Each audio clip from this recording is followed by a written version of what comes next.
মাসির আইডিয়াতে আজকে এই রান্নাটা বানানো।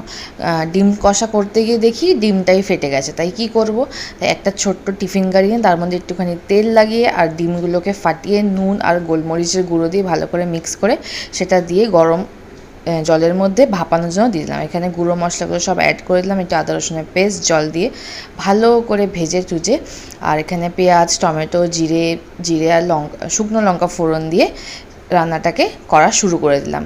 এখানে যেরকম নর্মালি আমরা ডিম কষা করি ঠিক সেরকমই করবে, বাট এই যে ভাপা জিনিসটা আছে এটাকে পনিরের মতন পিস করে নেবে, ছোটো ছোটো কেটে নেবে, এই জন্য ডিম পনির রেসিপি এটার নাম।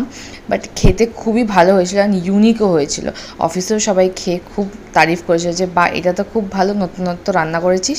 আমি বললাম হ্যাঁ, মাসির থেকে শিখেছি কি না, মাসি হচ্ছে গিয়ে রান্না এক্সপার্ট বলতে গেলে, তো মাসি আমাকে এই আইডিয়াটা দিল যে এভাবে কর, দেখ খেতেও ভালো লাগবে আর একটু অন্যরকম রেসিপিও শেখা হয়ে যাবে ডিমের, তোমরাও ট্রাই করো।